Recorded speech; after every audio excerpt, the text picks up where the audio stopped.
What's up, everyone? Casey Bags here, and welcome to episode 16 of our Build in Public series, where I walk you through what we've accomplished this week building out Sanctum.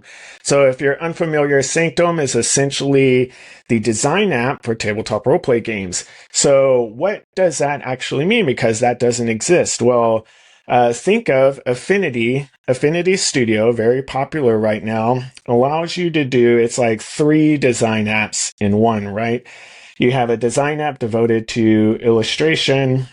You have a design app devoted to Photoshop, like photo editing, and a design app for print layout. All of those tools are design apps devoted to those topics. So they have features specific to creating that type of content. Well, right now in a tabletop roleplay game, designers are using like notes apps to create content. And let's just be very clear. I'm going to say something that's just the truth, and I'm putting it out there. Those notes apps don't care about you. They don't care that you're creating tabletop roleplay game content. They don't care about anything outside of you typing letters into a file. It was not made for the purpose of tabletop roleplay games. Sanctum is the opposite. We are the affinity for creating tabletop roleplay games. And what that means is, just like how Affinity has devoted files to specific types of visual content you create, Sanctum has devoted files for different types of game content you create. So a system file, a core rulebook file, supplemental file, adventure file, lore file, all of those different files, just like Affinity, they're going to have unique features devoted to those files and devoted to specifically creating tabletop roleplay game content.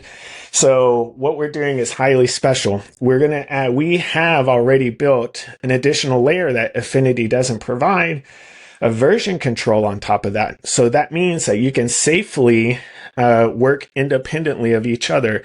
So you can have what we call branches. That's a safe workspace. That's a snapshot in time of what you have. So you can have now a devoted branch specifically of all your production ready content to send to Affinity and send to print, essentially. You can have all the other branches or work in progress branches. You're going to see that in our demo today. And that's very important if you are working with multiple people. Say you're a team of 2 or higher, you can now work independently in different branches, and then you can merge those branches into the main. That way everyone can look at it, agree on it, and say, this looks good, let's send it to production. And that's in our main content. And so on top of that, we have a layer to promote open source work, so that there's an extra layer of collaboration that other people on Sanctum can contribute to your project. And while respecting internal work, what you only want your team to see, maybe Free League is working on some new stuff they're not ready to release publicly. Perfect example. Or private work. I'm in my organization. I want to present something to my crew, but I'm not ready to present it. I'm going to create a private file. It's just for me. And then on top of that, you add the social layer to where I'm a new designer. I go into Sanctum. I don't know where to start, but I do know that I like creature curations. I like Stockholm Cartel. I like Free League. I could follow all those organizations. And whenever they have public stuff that they update, I get that in my feed so I can stay up to date and in the loop. And now I'm connected even deeper in a way that's just really hard to do in our industry, but we're doing it. Like, we're just doing it in a very siloed, but like a very high entry point. Sanctum, the entire goal is to make tabletop roleplay game design accessible to everyone. If you want to be kind of like, it's not like you could go to a university or take a course on tabletop roleplay game design. That just doesn't exist like it does for like illustration or game design. This allows us to have that entry point into the entire industry, so anyone can be a tabletop roleplay game designer. Excuse me, there's some stuff in my throat. and advance in the levels that they want to. Okay, so that's Sanctum. All of that includes no AI. This is an AI-free platform in this growing, insane world where tech is pushed on you. Like even Affinity has an AI layer, and we have no control over that. These tech companies are adding these AI features without asking you if you want them. And so the biggest beauty of Sanctum, including the notes apps, you're using AI, and you have no choice to support the AI industry by using those. So Sanctum allows you to do that in an AI-free way to keep us pure. And even in the code, we require, if right now it's just me contributing, but if we have future contributors in the future, they'll be required to say, I have not used AI in any of this, and I've turned it off in my IDE and blah, blah, blah, blah, blah. Create that safeguard. We're a human-made company. We're going to stay that way. So it's important for us. So that's Sanctum in a nutshell. And let's talk about what we're going to introduce this week. So in the last episode, we talked about how we're setting up the resolution. A part of Sanctum is making design more accessible, right? So what I just said, what that means is that it also is educational. So because there's not that foundational material, or it's really hard to find to learn what, tabletop roleplay game is all about, we need to make that much easier within our platform. And so as a new designer myself, that's on another reason powering me to build Sanctum is I want to make it easier. I want to not only streamline game design and empower people the way like Affinity is empowering people, I want to teach people too, because it's a lot more complicated than what people think.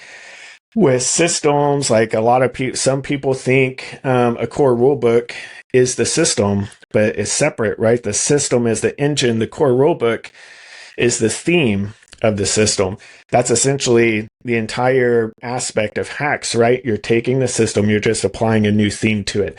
So within Sanctum, we have that module-based, like plugin, like architecture, right? We showed in the past. We're going to see that in creating a hack, how easy it is with one click. But if you're creating your own system, like what we're going to look at today with Into the Odd, we don't want it to be more cumbersome and punish you just because you're creating your own system. I want it to be just as easy creating your own system as someone creating a hack. So let's see what that actually means. So here I'm in my dashboard, and we have two repositories or two projects, excuse me. I'm still in nerd language here.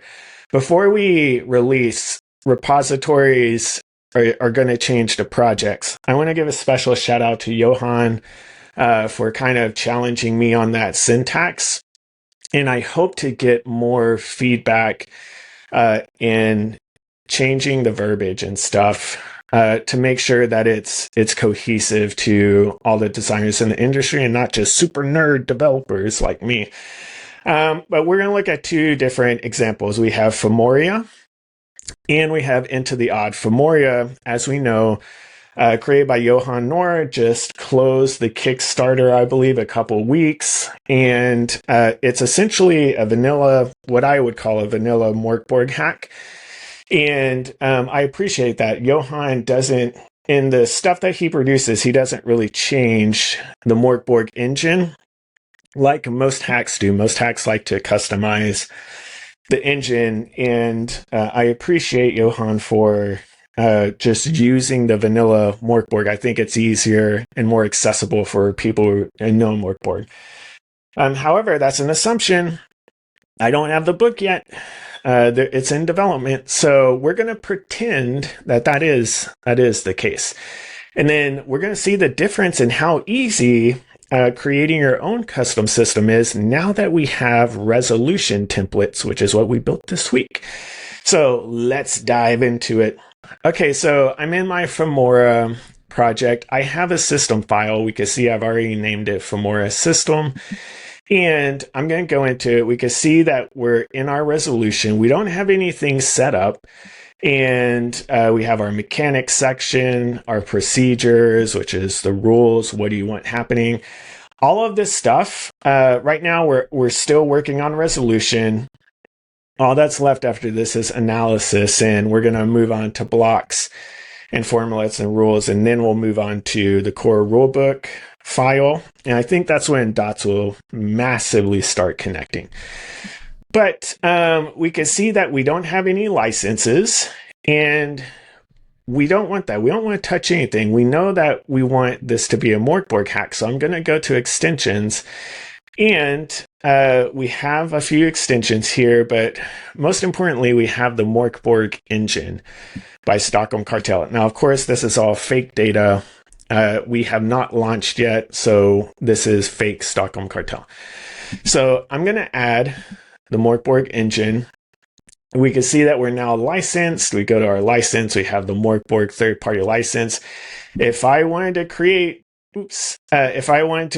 a license, I accidentally clicked that button. I could create a license and add mine on top of this, but we know that we're just using the Mörk Borg system. We don't need that. So if I go to resolution, I now have everything. We know that it's a rollover system. If I wanted to override that, I can, but I don't. And we have the entire dice set, and we know that the D20 is the identifier, which means that whenever we do our formulas and rules, like the D20 is going to be the main identifier dice used in those checks. So I'm all set up. That's it.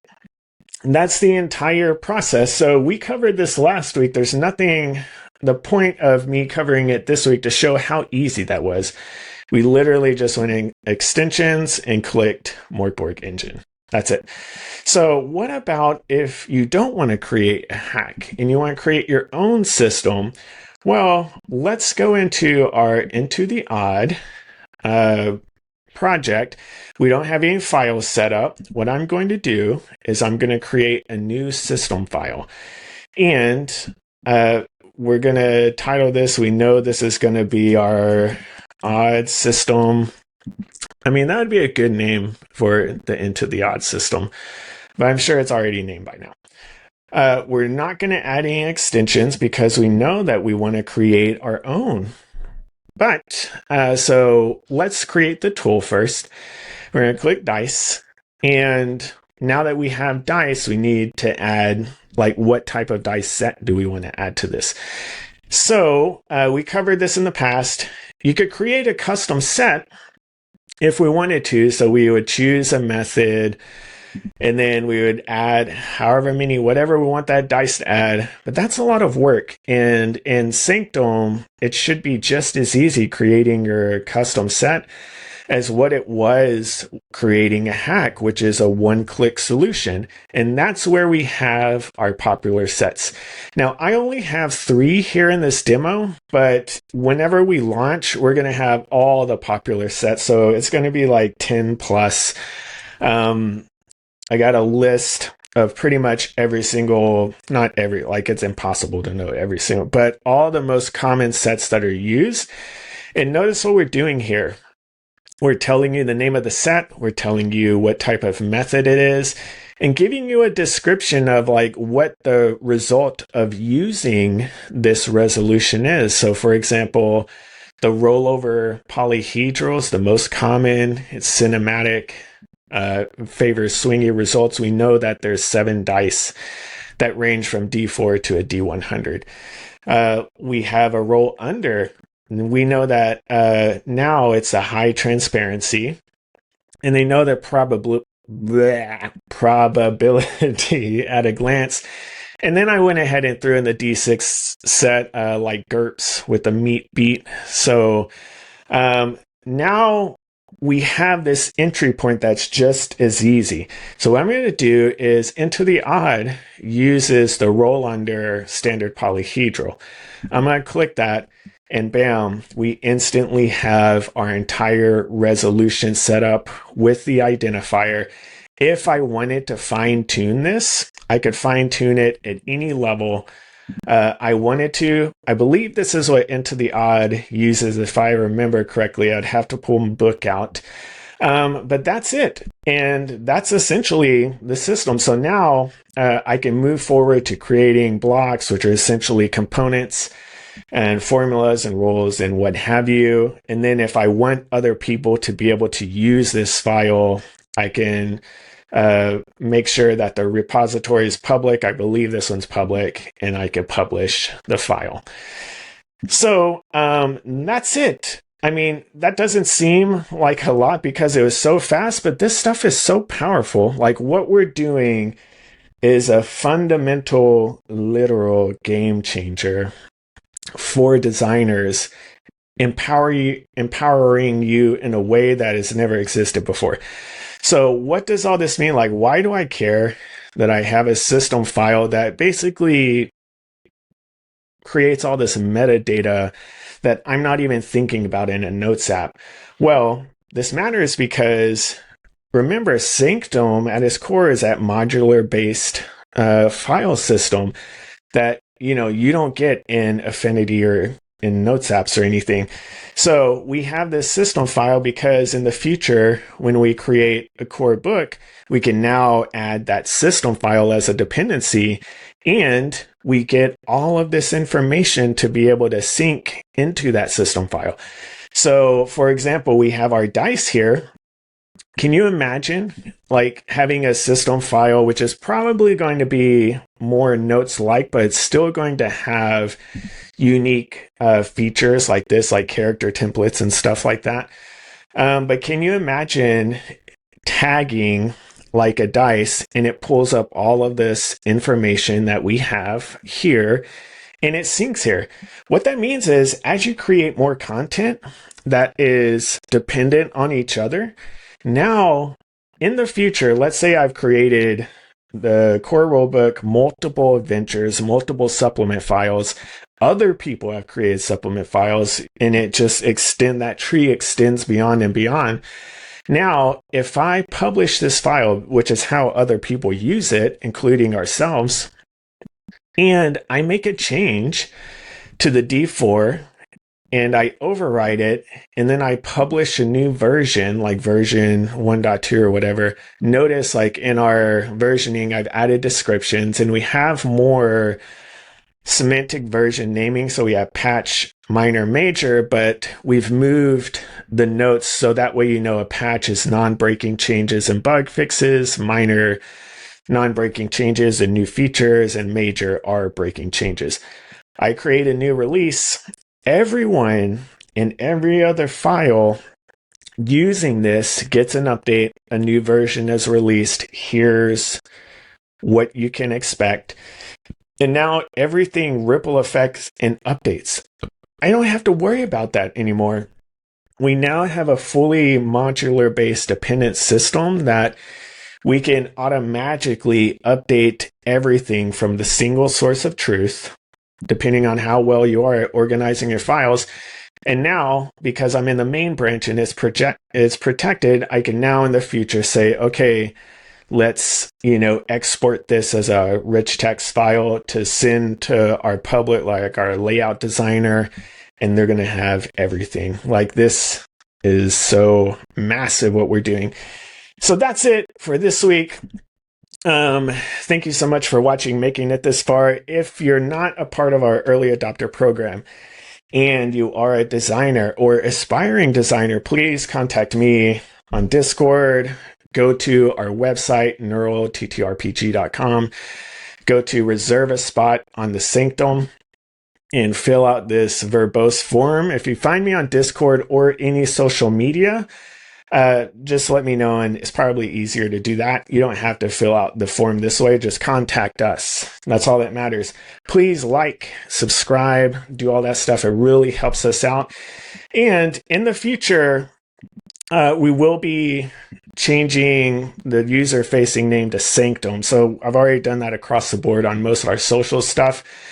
So just think of this as Sanctum. Sanctum is everything. We'll be rebranding.